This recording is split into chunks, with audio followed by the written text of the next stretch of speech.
So I embarked on my writing journey when I was 11, and that's when I really decided that I wanted to publish books and be a writer.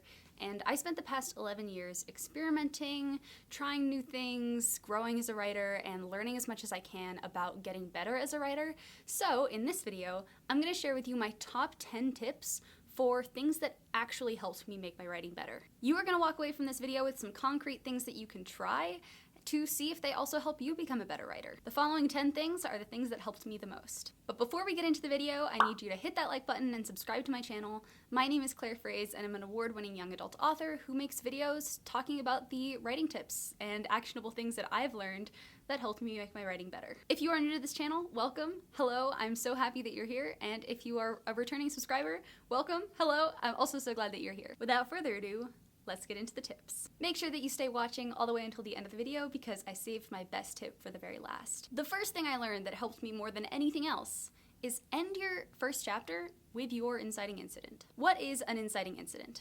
Well, an inciting incident is the point at which your story really starts. Every single story, in some way or another, is about a conflict. Somebody wants something and something is standing in their way. Your inciting incident is about the time where that person realizes that they want one thing, or they are put in a position where they have to do that thing. It is the point in your story where what your character wants is established. You know when you're at a bookstore and you read the back of a book cover and that book tells you a little bit about what is actually going to be in the story? Like, this story is about a boy who meets a girl. Your inciting incident is when that boy meets that girl. Before I learned this tip, I would start my books a lot of the times and maybe get into my inciting incident in like chapter 2 or 3. I knew it had to come early in the story, but I didn't think that it necessarily had to come in chapter 1. But learning this tip made so much sense to me. Of course you want to hook your readers into your story as fast as possible. Your reader has picked up a book and read the back cover and kind of has an idea of what the conflict is going to be, so you want to not spend a lot of time going over things that your reader already found out in the blurb. You want to throw your reader into that conflict as soon as possible. So this is why you want your inciting incident to happen at the end of chapter 1. If you're writing a story about a kid who goes missing, that kid better go missing at the end of chapter 1. If you're writing a romance story where somebody meets somebody else, those people better meet at the end of chapter 1. This makes sure that I don't waste any time in my story and I hook my readers as soon as I can, and it also helps me when I'm plotting because I can figure out exactly how I need to structure my first chapter in order to get to that inciting incident as fast as I can. If you want more information on this, I made a whole video about it. It's called How to Write a Strong First Chapter, and I've linked it in the description of this video. My second tip is to study plot structure and commit it to memory. Plot structure is super important to know, and having a basic understanding of how plot structure works really helped me advance as a writer.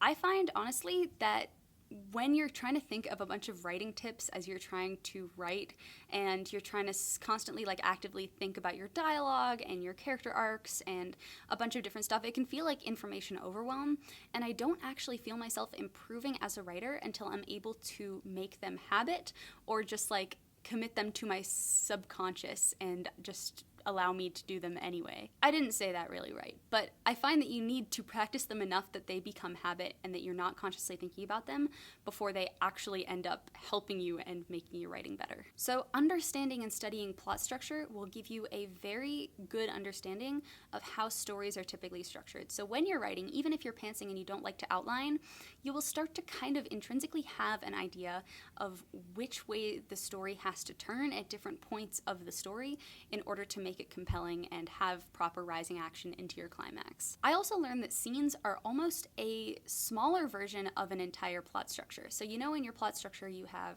the point of entry where you meet your characters, and you have your inciting incident where your conflict starts, and then you have your midpoint where you have your big twist, then you have your climax, which is the main point of action and clash in your conflict, and then you have a resolution. Scenes are kind of a mini version of that. At least that's how I like to think about them.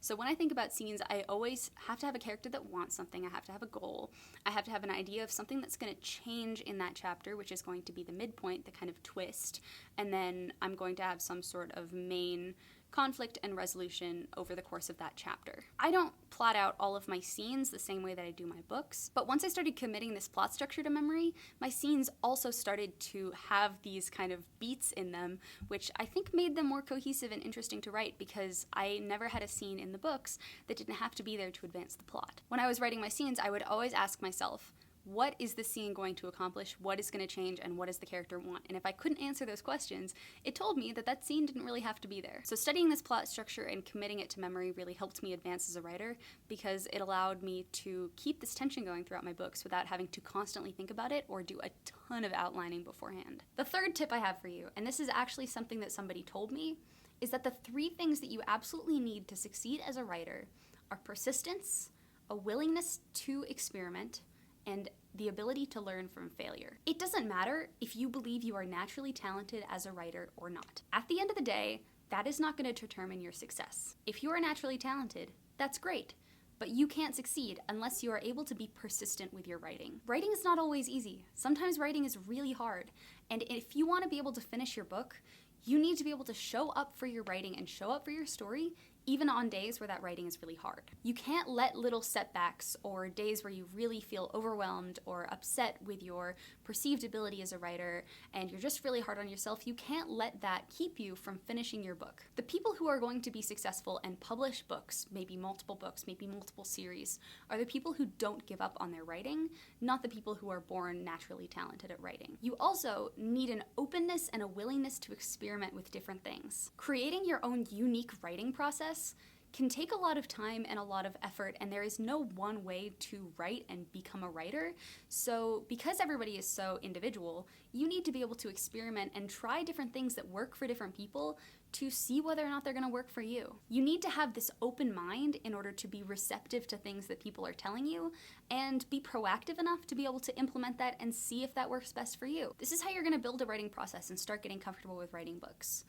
The last thing that you need, though, is that ability to learn from failure, because this experimentation is not always going to work for you, and there are going to be hardships, and there are going to be people that don't like your work, and there are going to be times where you can't finish the book, and there are going to be times where you think that you're onto something and you're really not, and you get really discouraged. If you are able to look at that failure through a critical lens and not through an emotional lens, and really try to understand what went wrong and how to move past that and how to grow as a writer as a result of that, then you are going to get better quicker than if you were allowing yourself to feel sad about it and staying in that sad place instead of stepping back and looking and learning from it and seeing what you can do differently. The combination of these 3 things is going to propel you forward towards your goal. The 4th tip that helped me improve leaps and bounds was write as fast as you can when you're writing your first draft and go slower on your second draft. I used to really stress when writing my first drafts. I'm a pretty perfectionistic person, so I would spend a lot of time agonizing over whether or not this was the right way to tell the scene, whether this could be written better, and I would go back and I would revise and rewrite as I was trying to get through my first draft. This meant that my first drafts took a ton of time to write, and also, I just felt like my creative juices weren't flowing because I was constantly overthinking everything, and I think that that was shooting myself in the foot a little bit. Now what I do when I write my first drafts is I don't think about editing, I don't go back and revise, I just try to go through my first draft as fast as humanly possible. I'm a plotter, so I do a lot of outlining work up front, so I will spend about 2 weeks just focusing on building an outline for the book. But once I start running, it is all systems go. I just want to get to the end of that book and finish this draft. But when I'm ready to write the second draft, I take a lot more time and I'm a lot more thoughtful as I work through it and revise it, because I have already completed a complete draft of the book. I don't need to worry about reaching the end. I just need to worry about the book being readable, and I have to make sure that it contains all of the subplots that I want it to contain in the second draft. So the second draft is the time for polishing, so I give myself a lot more time to work through the book then. I'm not saying that I think the system will work for everybody, but if you are also a writer who always gets discouraged when you're writing a first draft and you try to edit as you go, and you also have a bit of perfectionism, I think all writers do to some degree, then maybe you want to try doing this, because this really helps me make sure that I actually get the book done, and getting the book done is the hardest part anyway, so if you get that out of the way first, then you can go back and you can edit and you can be really thoughtful and nitpicky and move things around the way that you wanted to when you're writing the first draft. The 5th thing that helps me the most at becoming a better, more productive writer is outlining through plot grids. I recognize that this is not going to be a tip that helps everybody, because I personally am a huge outliner and I love outlining my books, and plot grids are a type of outline that work really, really well for my brain. Plot grids are a type of outline that you can do where you organize everything in your book in the form of a grid. I like to use Microsoft Excel to make my plot grids, but you can also make plot grids in sheets, or you can make them on paper. What I do is that I create a table, and that every single row in the table corresponds to a different chapter, chapter, and every single column in the table corresponds to a different plot or subplot in my book. This makes it easy for me to organize my books because I can take and look at every single column and subplot of the book individually and make sure that they have arcs and change throughout the entire book. By just like looking at that one column, and I can fill everything out so that when I go to write a chapter and I can look at the row, it'll show me everything that I need to include in that chapter in order for all of the subplots to develop in the way that I want to and that I'd previously mapped them out to. I won't go into plot grids too much in this video because I've made other videos on exactly how to make them, so if you're interested in learning how, these are the videos. I've made this one where it talks a little bit about what plot grids are, and I've also made this one where I create a plot grid from scratch with you so you can see in real time how they work. If you are also an intense plotter like me, maybe you're gonna like it. The sixth thing that helped me was setting daily word counts when I write. I love writing in sprints. I find myself being most productive when I have to focus for a short period of time and I have a concrete word goal during that short period of time. So instead of writing for an hour, I can write for 15 minutes and then take a 5-minute break and then write 15 minutes and take a 5-minute break. And for every single 15-minute chunk that I'm writing, I tell myself I have to write 500 words. These goals are small enough that I can really keep track of my progress over that 15 minutes, and I can see myself getting closer to my goal over those 15 minutes instead of slowly seeing myself creep closer to my goal if I'm like setting a 3,000 word goal over a couple of hours. I don't think I've done a video yet specifically about tips for writing in sprints, but I know I've talked a little bit about this in the video that I made on how to write faster, so if you're interested in checking that out, I have linked it in the description below. The seventh best piece of writing advice that I've ever gotten was give all of your characters just one piece of physical description that describes them. This helps me a lot when not only visualizing my characters myself, but trying to convey what they look like to readers on the page. Have you ever read a book where it seems like every single time a character is introduced, the author will list out whether they have brown hair or blonde hair or red hair or green eyes or blue eyes or brown eyes? And then there isn't that much else that is used to distinguish them, so they don't look that clear in your head. They just kind of look like a blurry, brown-haired, blue-eyed blob. This was kind of a bad habit of mine, especially when I self-published my book in high school. All of them look like weird blobs in my head. But what I've been doing since then is that I will choose one physical description that I think really captures who that character is. Like for the main character of my book, They Stay, I always describe her as having sad brown eyes, like really kind of big, sad, profoundly upset brown eyes. And that physical description really captured who she was to me. So even though I say that she has blonde hair and I talk about how she's got like red blotchy skin and she's really like skinny and bony, those sad brown eyes are the thing that I repeatedly bring up throughout the book. So when somebody pictures her, that is what should be the thing that comes to mind. I do this with all the other characters too. Instead of just listing off generic descriptions, I give them a specific like crooked nose or head of really untamed bushy hair, or like I have a character that has like a shaggy appearance to him because he always like wears the same colored hand-me-down clothes that are always a little bit stained and don't smell super great.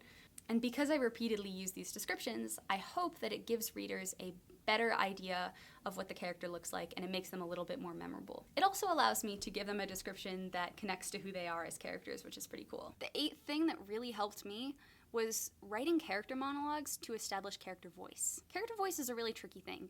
People say that you want to make sure that your characters sound different, especially when you're writing from first-person point of view, but it's kind of hard to make your characters sound different when not only do you have to think about writing an effective book, but on top of that you have to think about writing it slightly differently than you would another point of view. It didn't come naturally to me, and this is something I really had to work on when writing my book They Stay. And the thing that helped me the most when I was trying to learn how to do this was writing character monologues.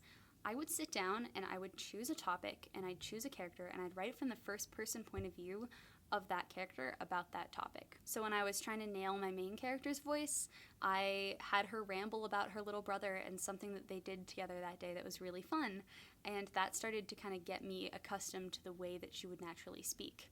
I did the same thing with my other main point of view character who has the ability to see ghosts, and she really loves her ghost friends in the cemetery, so I had her talk about them. And because she was raised basically, she grew up in the cemetery and spending a lot of time in the cemetery, I was able to isolate a couple of phrases that she says kind of a little bit more like a grandma because she is hanging out with a lot of older people in the cemetery and not as many people her age. So that exercise is really helpful, and I wasn't expecting it to be that helpful, but when you're trying to write unique character voices, I highly recommend starting with writing monologues. I have a bunch of other tips on this if you're interested in checking them out. I also made an entire video about how to write unique character voices. My 9th thing that I learned, and this is something that I learned the hard way, is that you're not going to become a better writer without sharing your work with other people. I'm a naturally pretty private person, and I don't like being vulnerable in front of others, especially people that are strangers or who I think are going to judge me for it, which is part of the reason that I was really scared to start this YouTube channel and start being more active on social media.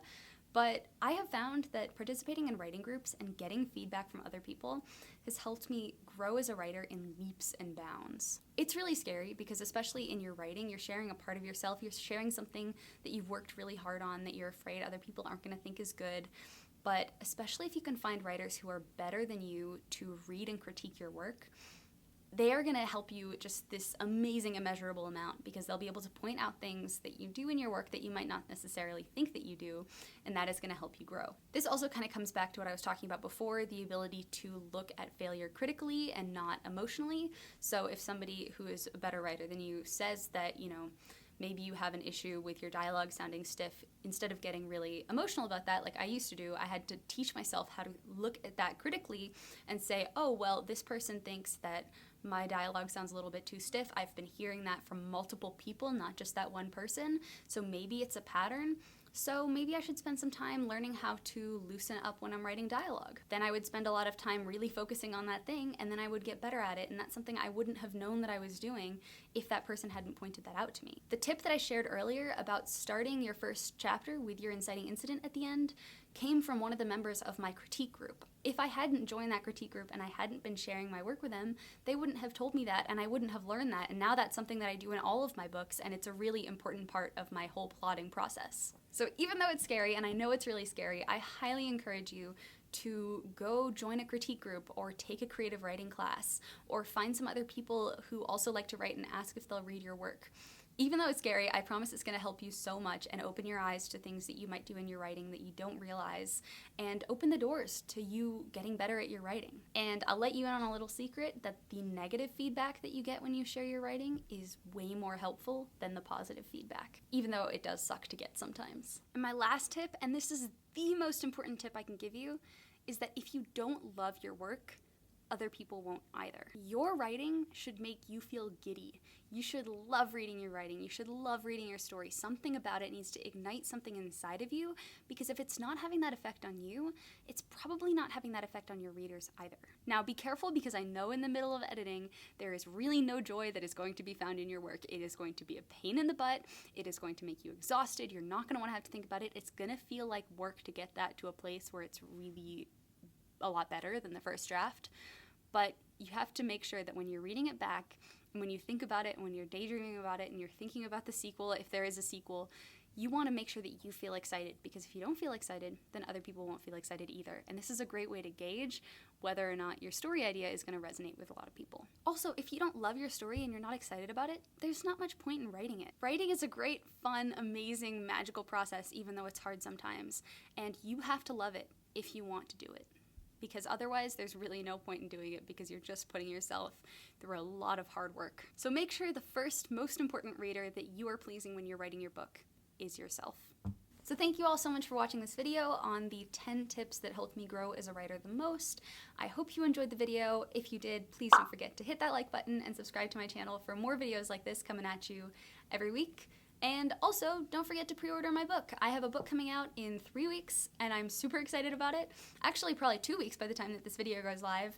So it's a young adult supernatural thriller with different kind of creepy ghosts and missing kids and stuff like that. So if this sounds like it is up your alley, add it to your Goodreads TBR or pre-order it. I have some really cool prize packs that I'm sending out to everybody who pre-orders the book. All the links to do that are in the description below. Is there a tip that helps you grow as a writer the most? Let me know down in the comment section. I love hearing what you guys have to say about writing. I'm always looking for new tips and new advice to learn and grow as a writer myself. Because honestly, nobody ever becomes a great writer and stops having to learn and grow.